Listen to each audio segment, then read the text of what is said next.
Good morning, good afternoon, good evening, gamers. Today we're taking a look at a game that you may not have heard of. One that, with the epic scaled vision that the developers have in mind, could very well be the future of tactical shooters. So stick around and take a look at the game that you have been missing out on. In early 2024, developer Madfinger Games started an early access pre-alpha on a game that is meant to reshape the mold for tactical shooters. An open world, milsim style PvPvE tactical shooter with extraction mechanics, persistent servers, and some of the most stunning scenery in the industry. Their vision for this game remains one of the most ambitious the genre has ever seen, and even after a year of pre-alpha, the game is still only about 25% of what they envision it to be when released. The game I'm referring to is Gray Zone Warfare. The hype surrounding this game was huge among the milsim crowd and is still largely anticipated by many who got a taste of what it has to offer. But the pre-alpha was not without its fair share of criticism. With great ambition comes great PC requirements. Many people, even with some of the beefiest PC builds possible, were unable to play this game because of the outrageously demanding workload it brought upon their hardware. Servers were not well optimized, as much of what Madfinger was doing had never been done before. AI were Terminator aimbots sent to eradicate you as if you were John Connor himself. Have you seen this boy? The game was a mess. However, through all of that, Madfinger showed one asset they had in their arsenal that most other developers can't seem to figure out: listening.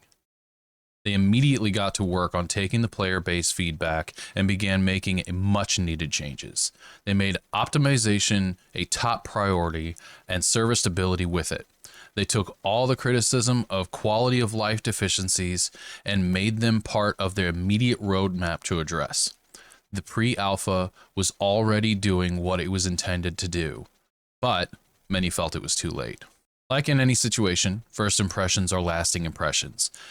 And with as poorly as people on the internet perform in rational thinking, Gray Zone got a bad reputation from an impatient people that didn't have a rich man's PC to run it. The player base dropped to a small fraction of what it was in early months, and many thought the game was dead.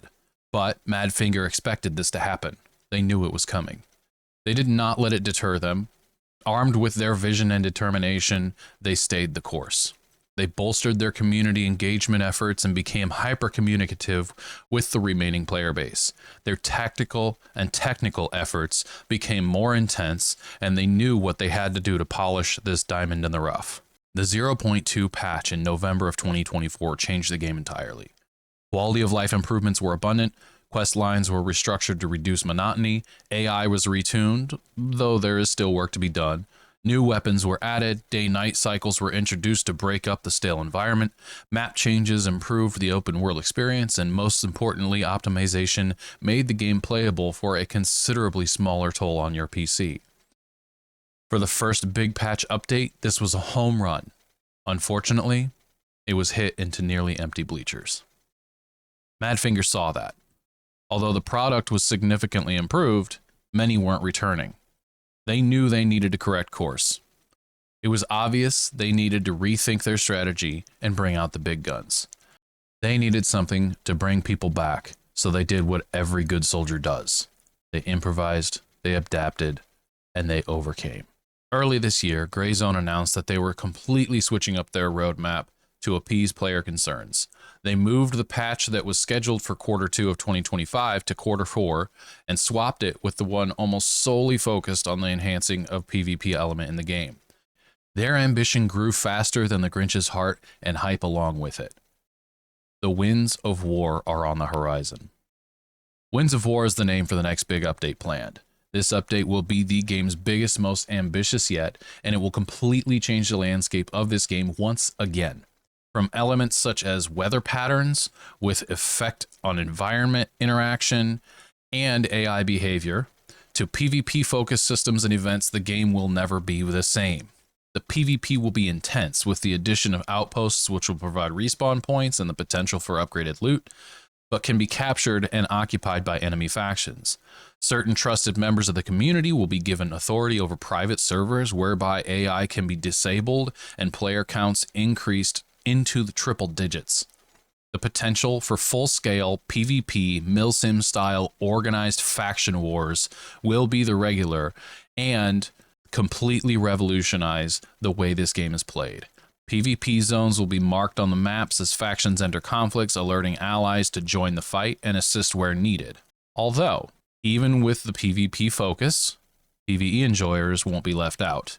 The questing in this game will be getting some much welcomed improvements as well. The map will be getting more POIs introduced to give Lemeng even more life. Players will now be able to complete and turn in tasks without having to return to the base. Time-sensitive tasks will increase reward and difficulty and will be introduced, allowing for more variety in tasking. And there will be new side quests added to the rotation to allow for more reward and experience gain opportunities. Other plans for this update include new gear and weapons, AI improvements, game optimization, more server stability, Twitch drops, improved death info such as ballistics and detailed effect on your body, and the ability to drag down teammates to safety for administering first aid. Oh, and we can't forget the possible mortar strikes. This game is already an incredible work of art, and that is still being sculpted. I know a lot of people are iffy on it because of a bad experience at first, which I understand.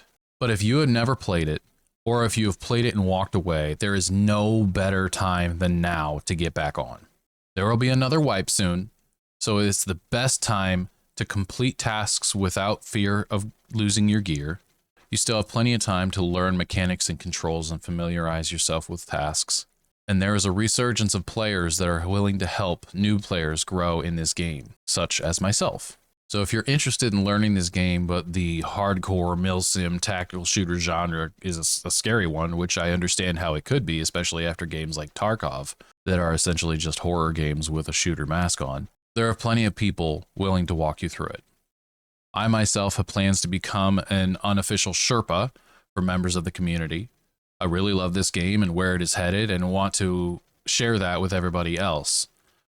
I want everyone else to experience that and the exhilarating gameplay potential this game has.